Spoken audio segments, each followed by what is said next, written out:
안녕하세요. 사랑하는 성도님, 영혼의 샘을 은혜의 자리에 오심을 축복합니다. 기쁨의 주님이 우리와 함께 하십니다. 우리와 함께 하시는 주님을 찬양합니다. 기도합시다. 주님, 크신 은혜와 사랑에 감사와 영광을 돌립니다. 오늘도 주님의 말씀 앞에 서서 주님의 생명의 음성을 듣기 원합니다.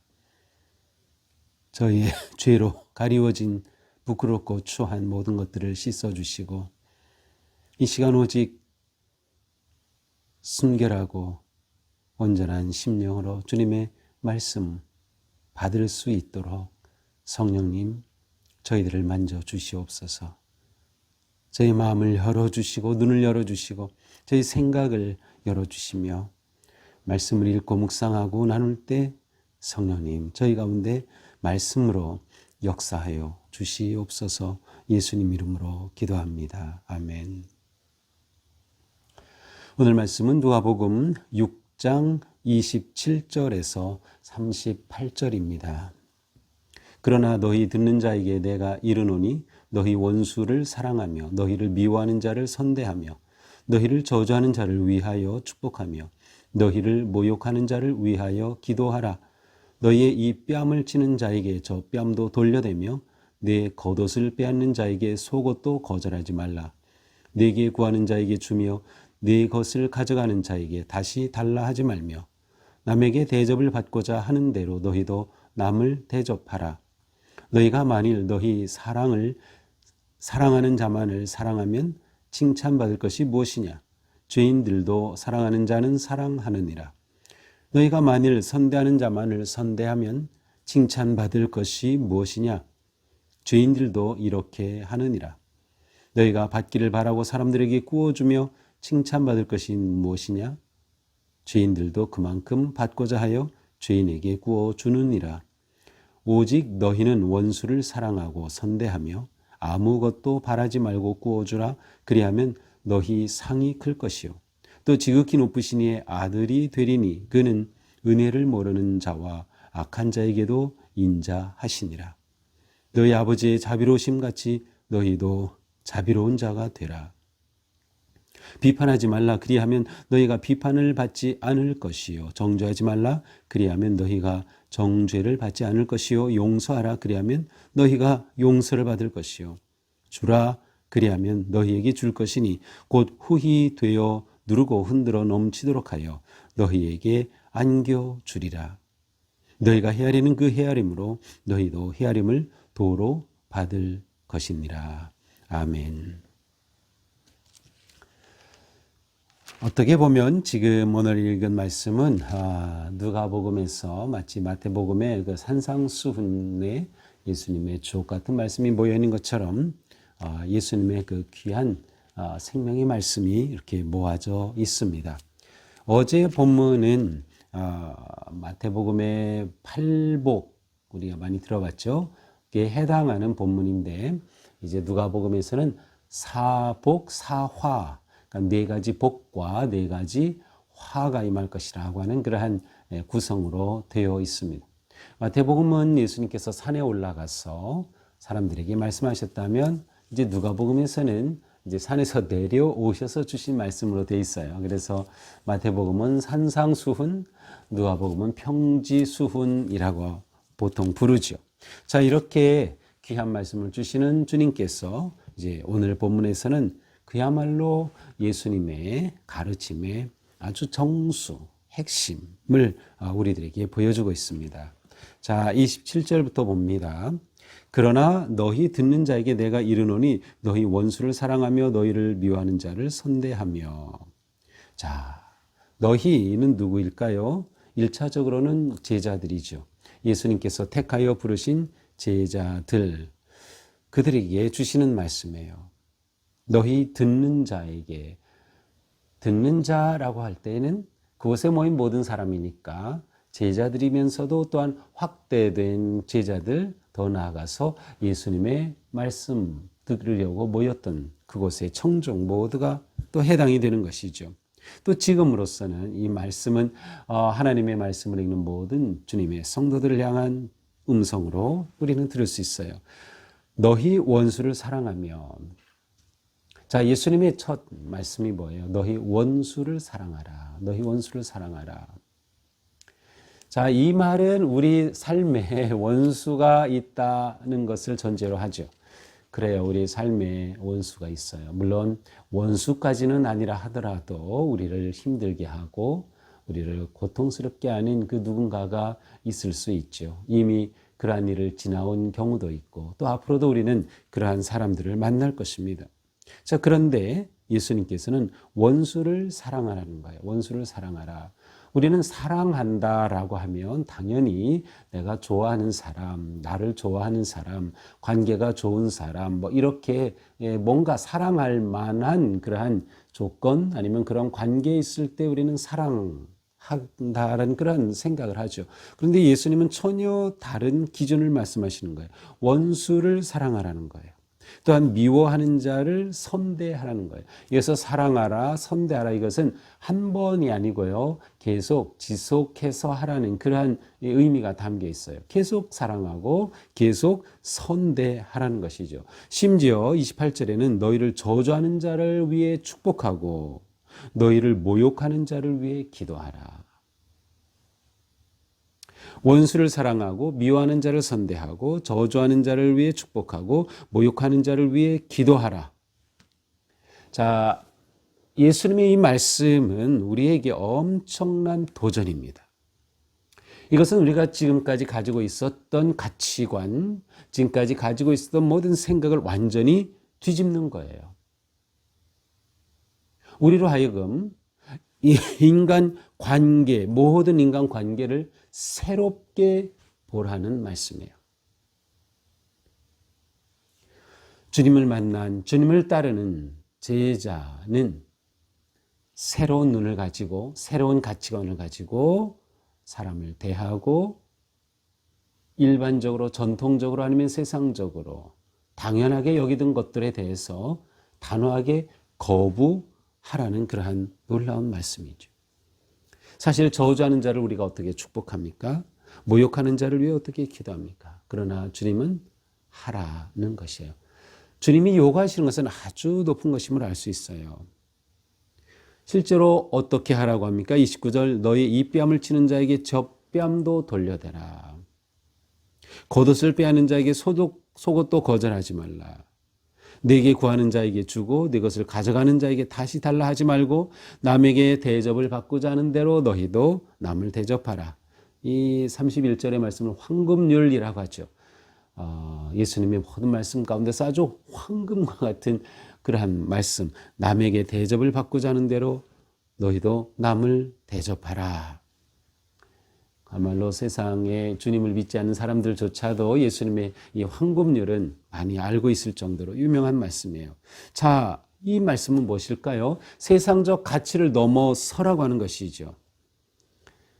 세상의 가치를 넘어서서 예수님의 제자로 살아야 할 삶의 기준이 다르다고 하는 것이에요. 그리고 남에게 대접을 받고자 하는 대로 너희도 남을 대접하라. 선행에 있어서 사랑의 삶에 주도적으로 내가 앞서라는 것이죠. 선행의 삶, 사랑의 삶은 내가 주도적으로 나서야 한다라는 것이에요.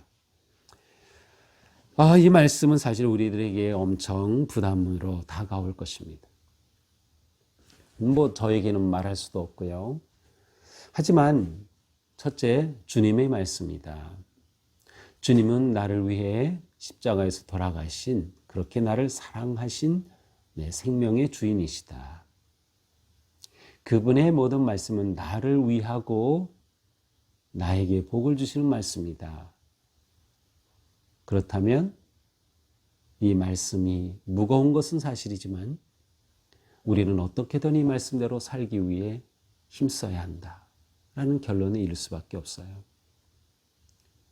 그러니 이 말씀 가지고 씨름하는 것이죠. 주님, 제가 오늘 하루 사는 동안에 제가 원수 갚지 말게 하시고 악으로 악을 갚지 말게 하시고 정말 사랑하는, 그리고 존중하는, 남을 대접하는 그러한 삶이 되기 원합니다. 이것이 매일매일 우리의 기도일 수밖에 없는 거죠. 성령님의 도우심이 우리에게는 필요하기 때문에 주님은 분명하게 말씀하십니다. 남에게 대접을 받고자 하는 대로 너희도 그렇게 남을 대접하라 라고 하는 것이죠. 32절 너희가 만일 너희를 사랑하는 자만 사랑하면 칭찬받을 게 무엇이냐? 그렇죠. 예수님의 제자는 자신이 누구인가를 생각해야 돼요. 왜냐하면 예수님이 제자에게 기대하시는 것은 세상적 기준과 완전히 다르기 때문이죠. 나를 사랑하는 자만을 사랑한다. 이것은 누구나 할 수 있는 거예요. 예수님의 제자가 아니라도 할 수 있는 것. 그러나 예수님의 제자에게는 그 이상을 요구하시는 거예요. 나에게 선대하는 자에게만 선대한다? 그건 누구나 할 수 있는 거죠. 굳이 예수님의 제자가 아니라도 할 수 있는 거예요. 그리고 남이 나에게 해줄 것을 기대하면서 남에게 도움을 주는 것, 그건 누구나 그런 것은 할 수 있어요. 그러나 예수님이 제자인 우리에게 기대하시는 것은 그 수준이 높아요. 세상의 가치를 뛰어넘는 것이에요. 그래서 우리는 예수님의 말씀을 가지고 모든 것을 재정의를 해야 돼요. 새롭게 정의를 내려야 돼요. 이웃이 누구인가? 사랑은 무엇인가? 섬김은 무엇인가? 대접은 무엇인가? 내 행동의 기준과 목적의 모든 것들을 다시 정의를 내려야 되죠. 이것이 예수님의 제자의 모습이기 때문이에요. 예수님의 기준은 높다. 우리는 그 기준을 따르기 위해 진정으로 하나님의 부르심 앞에 예수님의 말씀에 내가 나아가야 된다라고 하는 것이죠. 너무나도 중요한 것이에요. 우리는 또한 여기에 있어서 목적이 아주 순수해야 된다는 걸 알 수 있어요. 세상에서는 나를 사랑하는 사람 사랑하고 선대하는 사람 선대하고 내가 돌려받기를 기대하며 꾸어주고 도와주고, 그런데 이것은 목적 자체가 너무 낮은 거죠. 우리의 목적이 순수해야 돼요. 아주 높아야 돼요. 그래서 이 높은 목적의 순수성, 또한 높은 삶의 기준, 우리에게 너무도 중요한 것이죠. 자, 우리가 이렇게 할 때 어떻게 돼요? 너는 수를 사랑하고 선대하고 아무것도 바라지 않고 구워줄 때 우리는 지극히 높으신 자의 아들이라 하나님의 자녀라 일컬음을 받을 것이다. 그러니까 우리가 하나님의 자녀라고 하는 것은 그냥 말로만이 아니에요. 우리의 삶이 우리의 자녀됨을 마땅히 드러내야 한다는 것이죠. 자, 높으신 이의 아들, 우리의 자녀됨, 이것은 우리 존재를 말하는 거예요. 자, 여기서 우리는 중요한 것을 봐야 돼요. 내 존재가 어떠한 존재가 되느냐가 나의 말과 행동으로 드러난다. 행동을 바꾸려고 하면 일시적으로는 가능할지 모르지만 그것이 진정한 온전한 행동으로 드러나기 어렵다. 먼저 내 존재가 바뀌면 그것이 행동으로 드러난다. 그러므로 내가 정말 하나님의 자녀인가, 예수님의 제자인가, 예수님의 십자가의 구속의 은혜를 입은 구원받은 복된 성도인가를 우리는 늘 생각해야 돼요. 존재에서 나오는 행동, 이러한 추구가 진정으로 우리가 하나님의 자녀예요. 예수님의 제자됨을 형성할 것이기 때문입니다. 예수님의 말씀은 분명합니다. 너희 아버지의 자비로우신 같이 너희도 자비로운 자가 되라. 결국 무엇이에요? 하나님의 자녀라면 하나님을 닮는 거예요. 우리가 인간적으로 우리의 부모들의 DNA와 모든 유전자를 우리가 받았죠. 그래서 모습도 비슷하고 목소리도 비슷하고 심지어 걷는 행동도 비슷하고 그렇죠. 우리가 하나님의 자녀라면 하나님을 반영해야 되는 거죠. 우리의 삶에서 하나님의 모습이 드러나야 되는 거예요. 그래서 아버지의 자비로우심, 하나님의 자비로우심 같이 우리도 그렇게 자비로운 자가 되어야 하는 것이죠. 더 나아가 37, 38절은 구체적으로 우리의 삶 속에서 특별히 언어와 마음의 관계를 보여주고 있어요. 비판하지 말라. 그러면 너희가 비판받는다. 정죄하지 말라. 너희가 정죄받는다. 용서하면 너희가 용서받을 것이다. 주면 너희가 오히려 받을 것이다. 자, 여기에서는 한편으로는 하나님께서 우리의 거룩하고 구별된 영적 삶, 바른 삶, 사랑의 삶, 희생의 삶에 대해 하나님께서는 아시고 또한 그것에 대해 응답해 주신다라고 하는 그러한 의미가 담겨져 있어요. 너희가 헤아리는 그 헤아림으로 너희도 헤아림을 도로 받을 것이다. 너희가 용서하면 너희도 용서를 받을 것이다.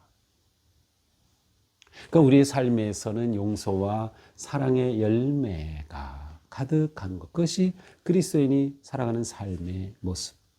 그러니까 내가 머문 자리에 이러한 모습들이 있어야 되고, 내가 맺은 인간 관계 속에 이러한 모습이 있어야 하고, 우리는 언제나 내가 누구인가라고 하는 그런 물음 속에서 내 말과 생각과 행동을 분명하게 예수님이 기대하시는 그 수준에 맞도록 그렇게 하루하루를 살아가야 하는 것이죠. 자, 오늘 말씀을 보면서 예수님께서는 우리에게 예수님의 제자로서의 행동 지침을 주신 것 같다는 그런 생각을 합니다. 그렇죠. 우리 안에는 항상 이 두 마음이 있습니다. 사랑과 미움, 용서함과 보복함, 내 이익과 다른 사람의 유익함이 항상 두 마음이 있어요. 그런데 우리는 이 두 마음 가운데 어떤 마음을 키워야 하느냐, 바로 그것을 말씀해 주는 거죠. 자, 어떤 마음이 된다라고 하는 것을 결정하는 게 뭘까요? 자, 내 안에 사랑의 마음과 미움의 마음이 함께 있죠. 그러면 내가 정말 사랑의 삶을 살려면은 내 사랑의 마음을 키워야 돼요. 미움의 마음은 작아져야 되고요. 어떻게 내 사랑의 마음을 키울까요? 내 안에 있는 이 두 마리에 무엇을 내가 먹이느냐에 달려 있겠죠. 그러니까 우리가 사랑의 마음을 자꾸 주님의 말씀으로 먹이고 주님의 은혜로 먹이고 세워줄 때 사랑의 마음이 미움의 마음을 이기고 우리가 사랑의 삶을 살게 되는 거죠. 용서의 마음이 보복의 마음을 이기고 그렇게 살아가게 되는 거죠. 우리가 매일 말씀 묵상하는 것, 이게 아무것도 아닌 것처럼 보일 수도 있고요. 어제 말씀이나 오늘 말씀에 그게 그 말씀처럼 보일 수 있어요. 그리고 말씀 묵상의 삶을 산다고 할 때 1년 365일 매일같이 엄청난 감동을 받고 엄청난 은혜를 받고 정말 놀랍다, 뭐 그런 사람 한 명도 없을 겁니다. 어떤 분들은 한 달 내내, 두 달 내내 그저 그렇고 그러한 말씀처럼 다가올지도 몰라요. 그런데 내가 매일 말씀을 가까이 한다는 것, 내가 매일 주님의 말씀을 읽는다는 것, 듣는다는 것, 내 마음에 그 말씀을 담는다는 것, 그것 자체가 너무도 귀한 거다.